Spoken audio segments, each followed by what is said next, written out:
Sejam bem-vindos à nossa terceira aula da disciplina Imunologia. Daremos início agora às unidades 5 e 6 do caderno didático.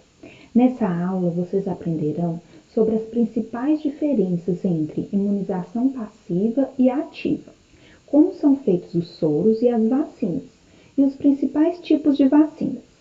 Além disso, abordaremos ainda nessa aula os tipos de hipersensibilidade, que são as respostas imunes exageradas ou inadequadas, que podem trazer sintomas e danos ao organismo, como é o exemplo das alergias.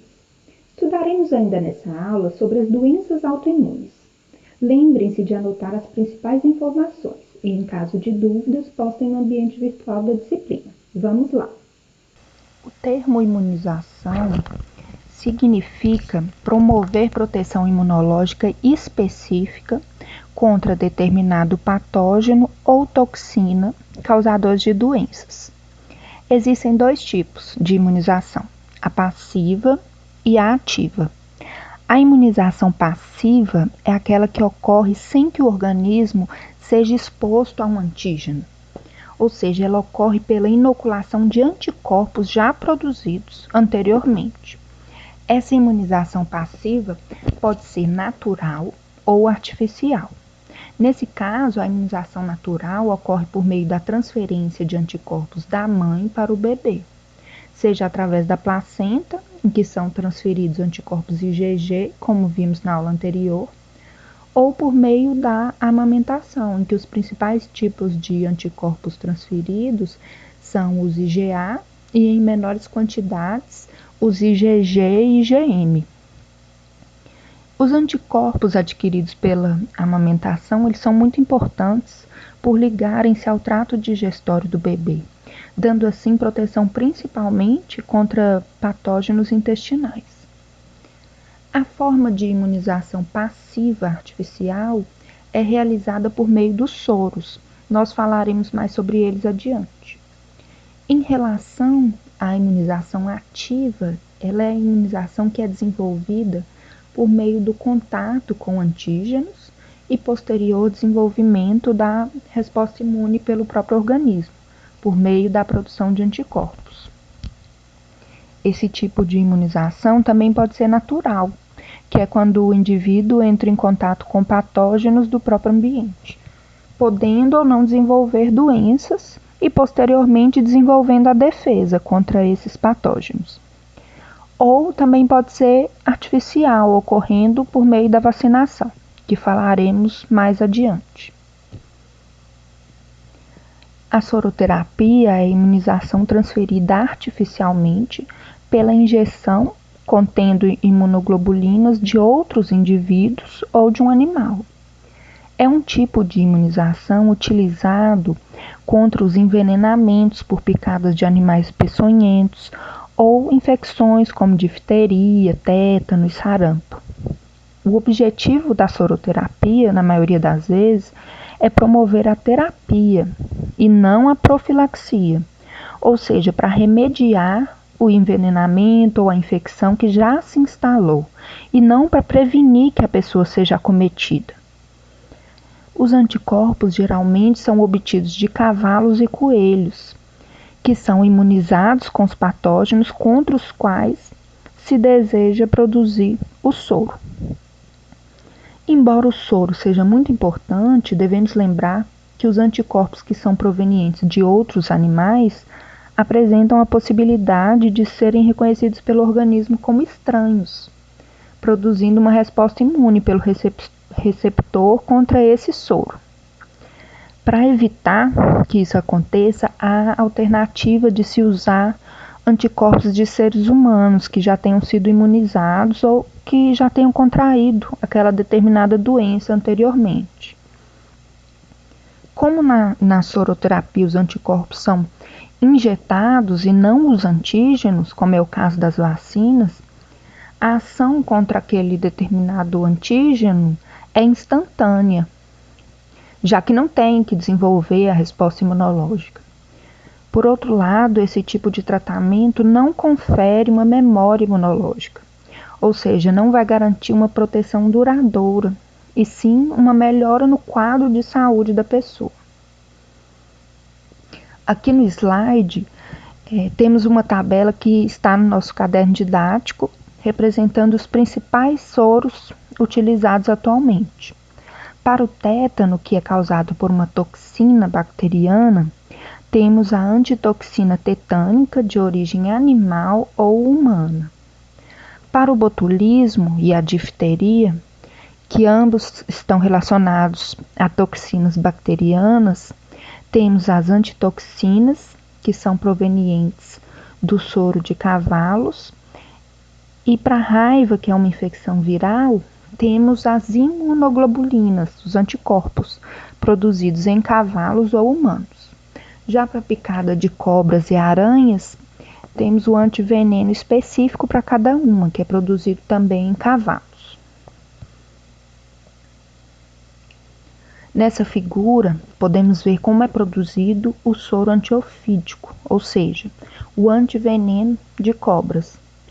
O veneno é extraído da cobra, isolado e inoculado no cavalo. Após um período de tempo, o sistema imunológico do cavalo irá desenvolver uma resposta e produzir anticorpos específicos para aquele antígeno, que é o veneno da cobra.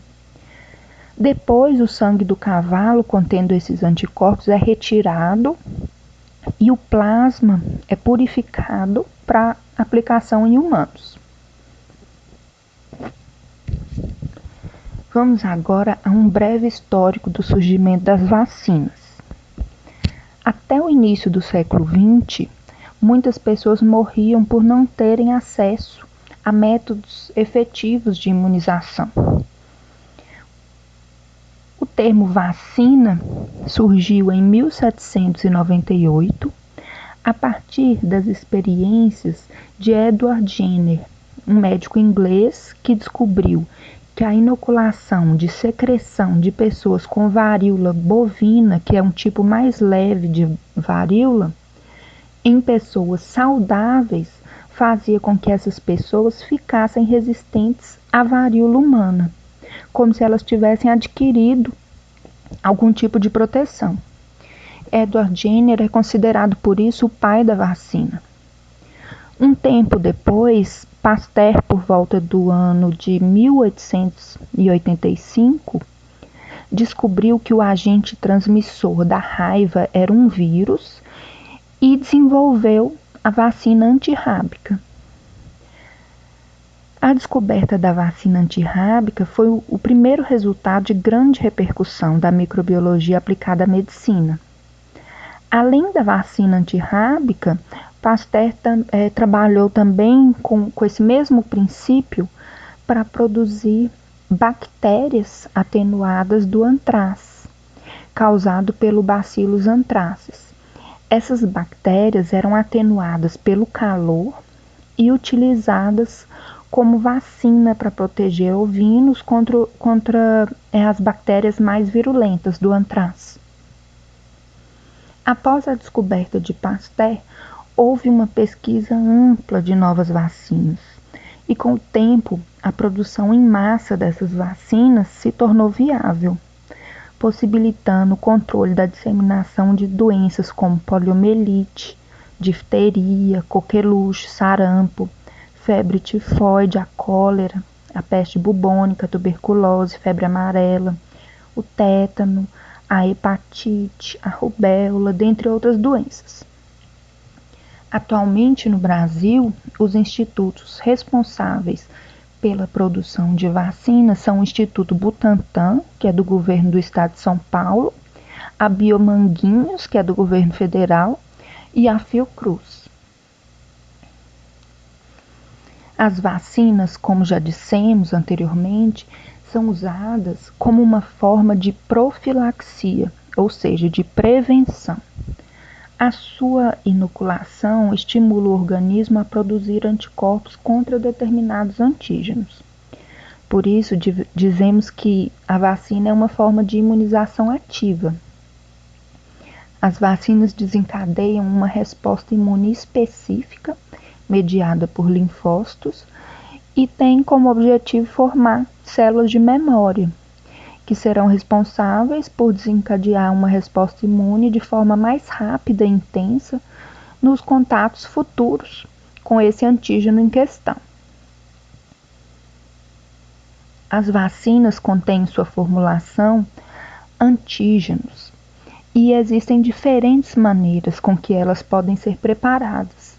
Com base nessas diferenças, elas são classificadas da seguinte maneira: temos as vacinas atenuadas, que são as vacinas que apresentam micro-organismos inteiros em sua formulação, mas que foram atenuados.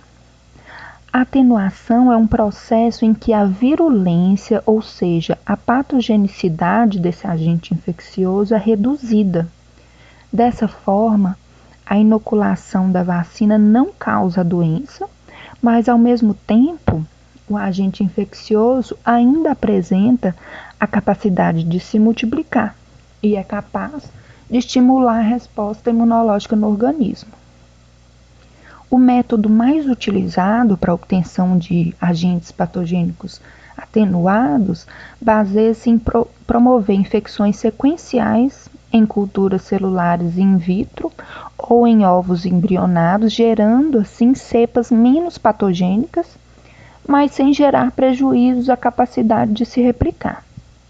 Mas ainda assim, existe um pequeno risco de que o agente atenuado possa reverter para formas infecciosas, passando a causar a doença. Normalmente, as vacinas atenuadas são eficazes apenas com uma dose. É importante ressaltar que esse tipo de vacina não deve ser aplicada em pessoas com deficiências no sistema imunológico. Os exemplos das vacinas atenuadas são as vacinas que previnem a cachumba, a tuberculose, a febre amarela e a gripe. No caderno didático, vocês poderão encontrar outros exemplos dessas vacinas. Nós temos também as vacinas inativadas ou inertes. Nesse tipo de vacina, o agente infeccioso também está presente inteiro em sua formulação.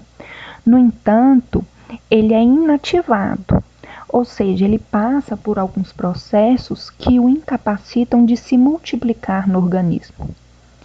Essa inativação, ela pode ser feita por diferentes agentes. Podem ser agentes físicos como calor, radiação ultravioleta, e podem ser também agentes químicos, como por exemplo o formaldeído. Para garantir uma resposta imune efetiva, são necessárias várias doses dessas vacinas inativadas. Exemplos desse tipo de vacina são as vacinas contra a raiva, hepatite A, coqueluche, febre tifoide e cólera. Temos também as vacinas que apresentam como agente antigênico apenas macromoléculas.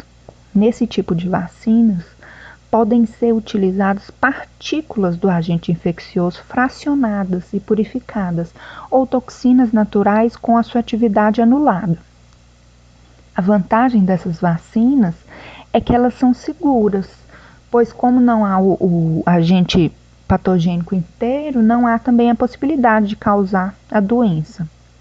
Porém, são necessárias 3 a 5 doses e reforços para induzir uma resposta imunológica adequada. Nós temos como exemplo as vacinas para prevenção de difteria, tétano, meningite e pneumonia. Por fim, temos as vacinas de DNA, que também são chamadas de vacinas recombinantes. Essa vacina é baseada na tecnologia do DNA recombinante e envolve a inserção de um determinado gene que codifica uma proteína do patógeno dentro de um vetor, que pode ser um vírus ou um plasmídio bacteriano. O objetivo é que as células do indivíduo vacinado captem esse DNA e passem a expressar o antígeno do patógeno, e assim o organismo possa reconhecê-lo e desenvolver uma defesa em relação a ele. Apesar do grande potencial, essa vacina de DNA nem sempre apresenta bons resultados. A imunidade conferida por ela é influenciada por vários fatores, como a seleção do gene-alvo, a escolha do vetor de expressão, a frequência via de administração da vacina, dentre outros fatores. Até o momento, apenas vacinas veterinárias foram aprovadas para o uso na clínica, mas ainda há diversas em testes clínicos, como as vacinas de hepatite. E se comprovadas a sua eficiência e segurança, elas poderão ser empregadas na imunização de humanos. Além do antígeno proveniente do patógeno contra o qual se deseja induzir a resposta imune, as vacinas elas contêm em sua composição uma outra substância que é chamada de adjuvante. Essas substâncias atuam melhorando a ação das vacinas em uma série de fatores, podendo ser compostos naturais ou sintetizados. O uso de adjuvantes em vacinas é importante principalmente quando o antígeno possui baixa imunogenicidade, ou seja, uma baixa capacidade de provocar uma resposta imune no organismo. A adição desses adjuvantes às vacinas promove uma reação inflamatória muito maior do que o antígeno poderia causar sozinho, promovendo dessa maneira a quimiotaxia, ou seja, a atração de leucócitos para o local de inoculação da vacina. Isso induz a formação de uma resposta imunológica mais rápida, de maior intensidade e por um período mais prolongado. Há também uma diminuição do tempo de destruição do antígeno vacinal, resultando em uma produção mais significante de linfócitos de memória, que, como já dissemos, são responsáveis pela duração da imunidade adquirida. Os compostos adjuvantes também podem atuar aumentando a sobrevivência dos anticorpos, reduzindo o número de doses necessárias das vacinas, passando às vezes de 3 para 1, reduzem ainda a quantidade de antígenos necessários, diminuindo o custo das vacinas. Atualmente, o adjuvante mais utilizado em vacinas para seres humanos e considerado também o mais seguro é o hidróxido de alumínio, apresentando pouco ou nenhum sintoma sistêmico imediato. Esse adjuvante induz o aumento da migração de macrófagos e neutrófilos para o local da inoculação da vacina. Além disso, os antígenos vacinais se unem com os sais de alumínio e formam uma suspensão microscópica da qual os antígenos são liberados lentamente no organismo, aumentando a resposta humoral de anticorpos. Atualmente, existem muitas pesquisas sendo conduzidas na tentativa de desenvolver adjuvantes mais eficientes e mais seguros. As reações de hipersensibilidade são reações imunes consideradas inapropriadas, pois em vez de conferirem proteção, são reações exacerbadas, provocando sintomas e sinais clínicos indesejáveis, podendo ocasionar inclusive lesões importantes aos tecidos. Essas reações podem ser em resposta a um antígeno inerte, como o pólen, ou uma resposta inapropriada a um patógeno, ou ainda contra o tecido do próprio indivíduo.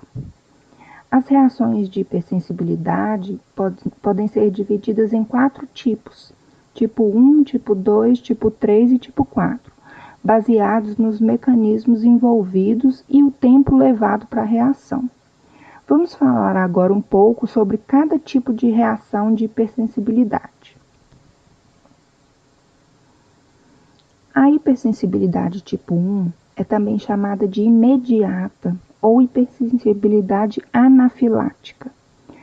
A reação pode envolver pele, resultando em urticária e eczema, olhos provocando conjuntivite, pode acometer a região nasofaríngea, desencadeando a rinite, tecidos broncopulmonares, provocando asma, e o trato gastrointestinal, gerando gastroenterites. A reação de hipersensibilidade tipo 1 ocorre após 15 a 30 minutos de exposição ao antígeno, embora às vezes possa ter início mais demorado, de 10 a 12 horas. Essa reação ocorre da seguinte maneira. Como vocês podem observar na figura, ao ter um primeiro contato com o antígeno, o organismo produz imunoglobulinas IgE específicas ao antígeno. Esse contato gera então memória celular. A hipersensibilidade acontece nas próximas exposições a esse mesmo antígeno, induzindo uma produção exagerada de IgE. Essas imunoglobulinas irão se ligar a receptores dos mastócitos. Eles liberam mediadores inflamatórios dos seus grânulos. Esse processo também é chamado de degranulação. Isso vai acontecer nesse tipo de reação de hipersensibilidade. Os mastócitos, ao serem ativados pela ligação do anticorpo ao antígeno, vão liberar principalmente histamina. Essa histamina ocasiona um aumento da permeabilidade vascular e vasodilatação. Outros fatores liberados pela degranulação são quimiotáticos, ou seja, atraem outras células para o local da inflamação.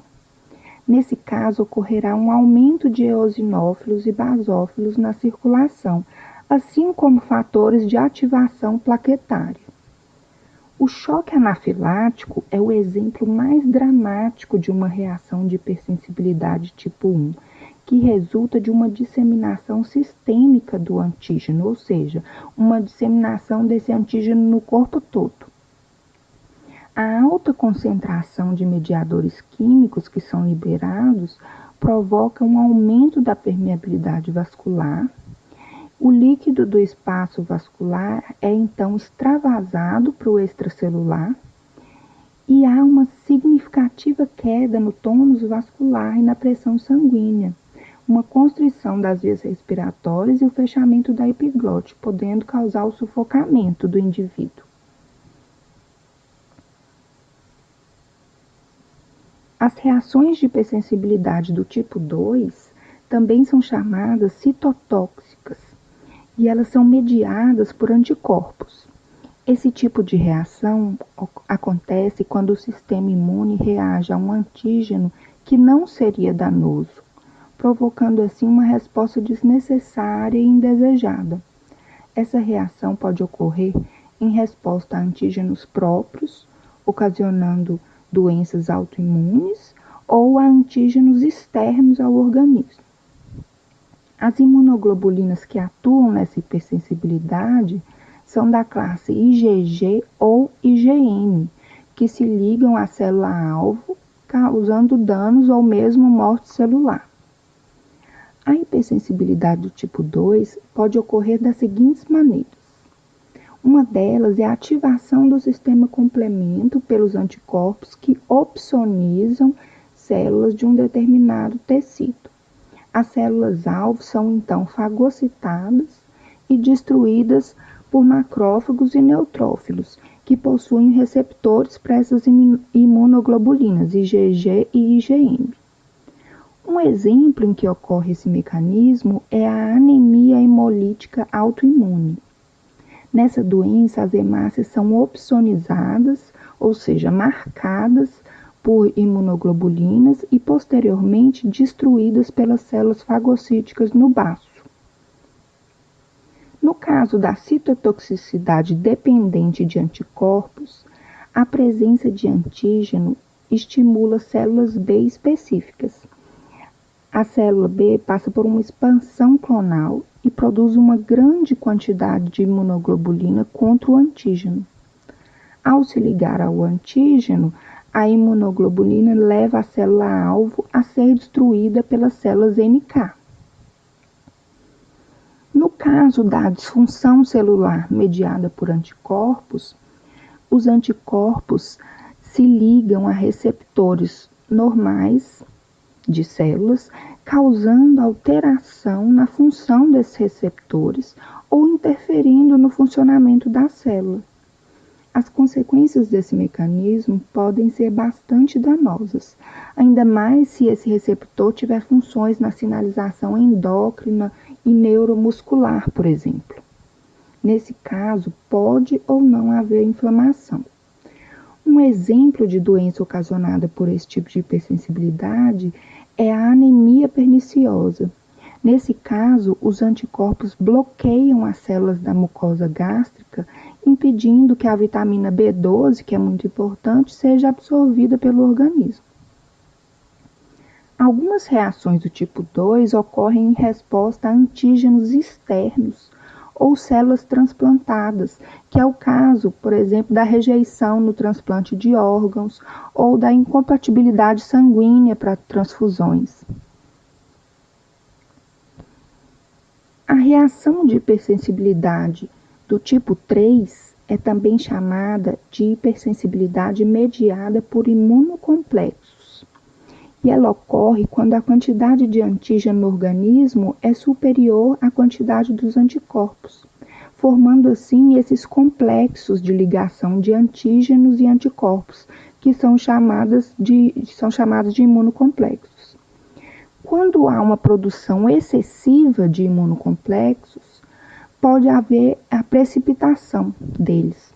E isso leva à ativação do sistema complemento, e há o recrutamento de células imunológicas como neutrófilos e dano tecidual com necrose pela liberação de mediadores inflamatórios. As áreas afetadas pela precipitação dos imunocomplexos costumam ser locais de filtração do organismo, como por exemplo os glomérulos renais. Um exemplo de doença ocasionada por reações de hipersensibilidade tipo 3 é a artrite reumatoide, em que os complexos imunes se depositam nas articulações. A hipersensibilidade tipo 4 é também conhecida como hipersensibilidade mediada por células ou tardia. A reação tem início após o contato de um antígeno sensibilizante com a pele e leva aproximadamente 12 horas para ocorrer. Os mecanismos de dano ocasionados por esse tipo de hipersensibilidade tardia incluem linfócitos T e monócitos ou macrófagos. As células T citotóxicas causam danos diretos às células, enquanto as células T auxiliares atuam secretando citocinas que ativam células T citotóxicas e recrutam e ativam monócitos e macrófagos. Os monócitos e macrófagos causam a maioria das lesões da hipersensibilidade tardia. Essas citocinas produzidas pelos linfócitos T promovem um processo inflamatório, caracterizado pelo aumento na permeabilidade vascular e eritema, que é a vermelhidão no local afetado. Se o contato com o antígeno não persistir, o pico da reação pode ocorrer entre 24 e 48 horas e depois ela melhora. No caso do contato com o antígeno se prolongar, o processo inflamatório em andamento pode resultar na formação de um granuloma caracterizado por células gigantes multinucleadas vindas da fusão de macrófagos. Essas reações granulomatosas levam semanas para serem resolvidas. Como já foi falado na primeira aula, o sistema imune ele tem a capacidade de distinguir entre o próprio e o não próprio, ou seja, de tolerar os antígenos do próprio organismo e responder a antígenos estranhos, se defendendo. Para isso, existem os processos de seleção dos linfócitos, em que aqueles linfócitos que reagem a antígenos próprios são eliminados. As doenças autoimunes ocorrem em razão de falhas nesse mecanismo de tolerância aos constituintes próprios do organismo. Dessa forma, o sistema imunológico passa a reagir contra esses constituintes, podendo danificar órgãos e tecidos. Essas doenças podem ser específicas de um determinado órgão ou tecido, ou podem ser ainda sistêmicas, atingindo vários tecidos e órgãos. Existem diversos mecanismos que podem fazer com que o organismo desenvolva doenças autoimunes. Dentre elas, podemos destacar as falhas na seleção dos linfócitos, como já dissemos, a alteração na tolerância periférica Essa tolerância periférica é um mecanismo que as células T maduras que caem na circulação, ao reconhecerem antígenos próprios na periferia, se tornam incapazes de responder a esses antígenos. Então, quando esse mecanismo ele tem uma falha, a doença autoimune se desenvolve. Essas reações, outro mecanismo também que pode ocasionar doenças autoimunes é o mecanismo das reações cruzadas entre antígenos estranhos e próprios ao organismo. Essas reações cruzadas ocorrem quando anticorpos dirigidos contra um determinado antígeno passam a reagir contra um outro antígeno sem haver nenhuma relação entre eles. Então, ele deveria reagir a um anticorpo não próprio e passa, por reação cruzada, a reagir contra o anticorpo que é próprio do organismo. No caderno didático, vocês encontrarão vários exemplos de doenças autoimunes, sistêmicas e específicas. Não deixem de conferir. Então é isso, pessoal. Eu vejo vocês na próxima aula. Até mais!